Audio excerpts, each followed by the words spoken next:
भारत गौरव आचार्य श्री पुलक सागर जी गुरुदेव के प्रवचन और लेटेस्ट धार्मिक भजन व कार्यक्रम निशुल्क देखने व सुनने के लिए हमारे YouTube चैनल जीन शरणम मीडिया को आज ही सब्सक्राइब करें और सबसे पहले देखने के लिए बेल आइकन पर क्लिक जरूर करें।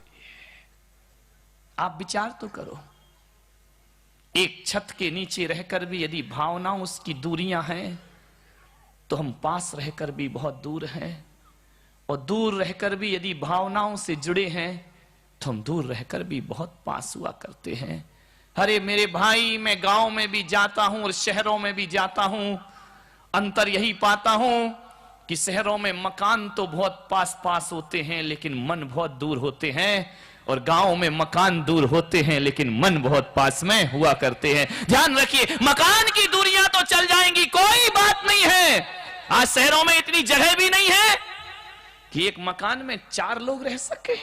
ध्यान रखना, अरे मकान की वजह से 2 भाई अलग होते हैं तो कोई परवाह नहीं है, लेकिन मन की वजह से अलग नहीं होना चाहिए। ध्यान रखना।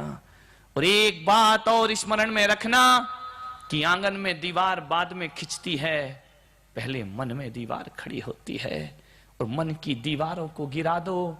मैं तो इतना कहता हूं कि अपने आंगन में इतनी ऊंची दीवार मत उठाओ कि राह चलता आदमी तुम्हें दिखाई ना दे। अरे इतनी ऊंची दीवार मत उठाओ कि पड़ोसी का मुंह दिखाई ना दे। और चलो, उठ गई हैं दीवारें तो कोई बात नहीं, उन दीवारों में एक झरोखा बनाओ कि दिन में एक बार तो 10 मिनट दोनों खड़े होकर के बात कर सको, प्यार से बोल सको। ऐसा जीवन मत बनाइए, ऐसा दीप जलाओ अपने घर के आंगन में। अरे घर की दहली पर ऐसा दीप जलाना जिसका उजाला पड़ोसी के आंगन तक भी जाता हो। ध्यान रखिए।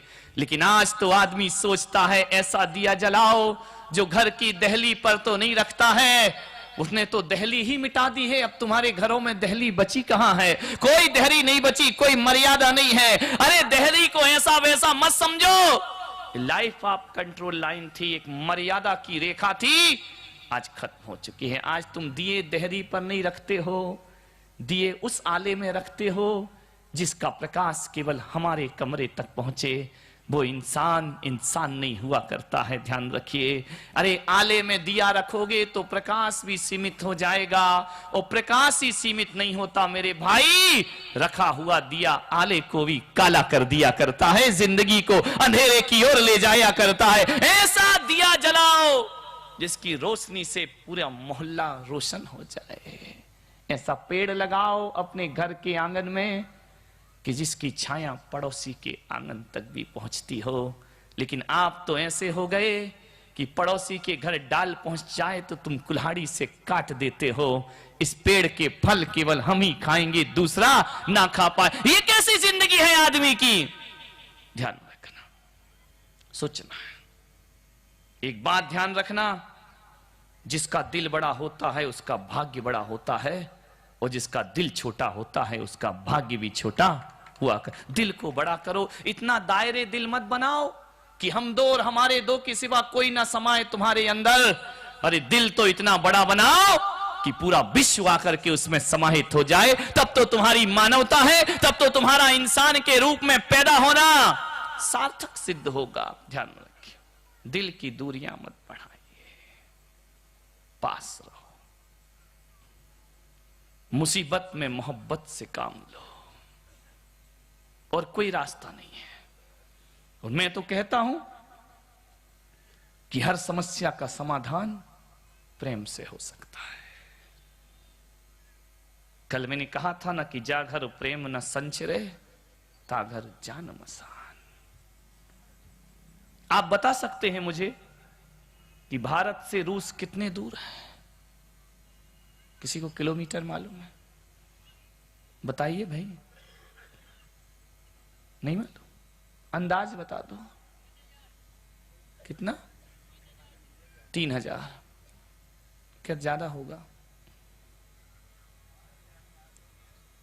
5000 मान लो, 20000 मान लो, 10,000 मान लो, कोई दिक्कत नहीं है। मैं कोई आकलन नहीं कर रहा हूं।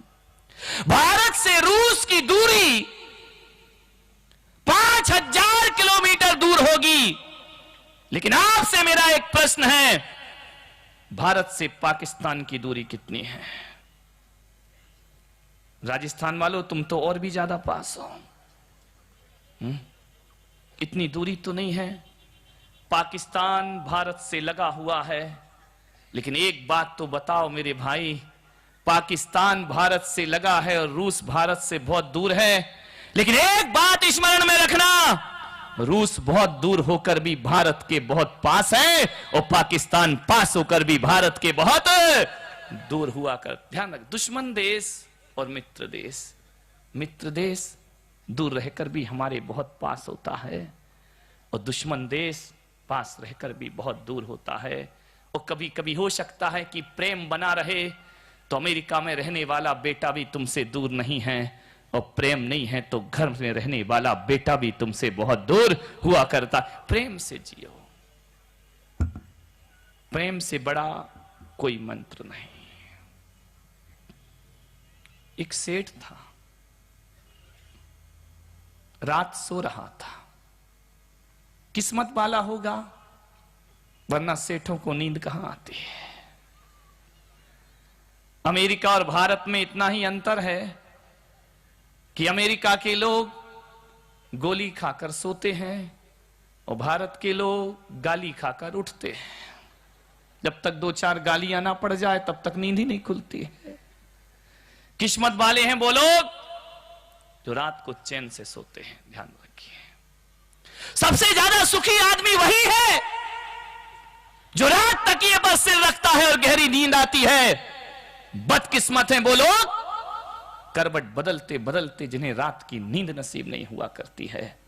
अरे 16 घंटे यदि प्रेम से जियोगे तो 8 घंटे प्रेम से सोओगे, और 16 घंटे नफरत में जियोगे तो 1 घंटे भी नींद नसीब होने वाली नहीं है। आपसे इतना ही निवेदन है। बहुत सुखी है वो। मेरे से एक आदमी ने पूछा कि सबसे सुखी कौन? मैंने कहा जिसको तकिए पर सिर रखते ही नींद आ जाए वो सबसे ज्यादा सुखी हुआ करता है, और रात भर जो करवटें बदले उससे ज्यादा दुखी आदमी दुनिया में कोई दूसरा नहीं। और नफरत रात को चैन से नहीं सोने देगी आपको। एक सेठ था, सो रहा था, कुछ काम कर लिए होंगे अच्छी जिंदगी में, बड़ी गहरी नींद सोया,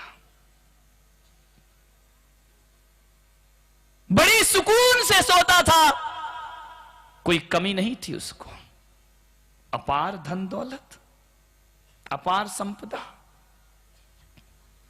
नौकर चाकर बीसियों जिसके यहां लगे हों, पुत्र संपदा जिसको प्राप्त हो, दुनिया का कोई सुख नहीं था जो सेठ के पास ना हो। बहुत कुछ अर्जित किया था। सेठ को रात में एक स्वप्न आया और स्वप्न में सेठ ने देखा कि लक्ष्मी खड़ी है। लक्ष्मी ने कहा कि सेठ, बहुत दिन से तेरे साथ हूं, बहुत वक्त गुजारा तेरे साथ, अब मेरा मन करता है कि तुझे छोड़कर मैं चली जाऊं। अरे सेठ ने कहा ये क्या करती है लक्ष्मी तू, प्लीज देखो मुझे छोड़कर मत जाओ, तुम्हारे बिना मेरी जय जयकार नहीं होगी, कोई मुझे पूछेगा नहीं, तुम सब कुछ कर लो लेकिन मुझे छोड़कर मत जाओ। लक्ष्मी ने कहा सेठ मैं जा रही हूं और पड़ोसी के घर में जा रही हूं। अरे बोले इतना बड़ा दुख, एक तो तू जा रही है और दूसरे छाती में दाल दलेगी। आदमी को अपने दुख की परवाह नहीं, पड़ोसी का सुख बहुत चुभता है आदमी को। एक तो तेरा जाना और फिर पड़ोसी के घर जाना। लक्ष्मी बता तेरी पूजा में, तेरी भक्ति में, तेरे सम्मान में हमने क्या कमी छोड़ी है। देख लक्ष्मी, तेरे लिए मैंने पूरे दुनिया से व्यवहार बदल लिए, तेरे लिए मैंने रिश्ते नाते तोड़ दिए, तेरे लिए मैंने मंदिर जाना बंद कर दिया लक्ष्मी, तेरे लिए मैंने सब कुछ छोड़ दिया। एक तेरे कारण तो किया। लक्ष्मी ने कहा मैंने कब कहा था तू ये सब कर। देख सेठ, मेरा स्वभाव, मैं बड़ी चंचल हूं, मैं एक घर में स्थिर कभी रहती नहीं। आज तेरे पास हूं, कल किसी और के पास चली जाऊं। लक्ष्मी का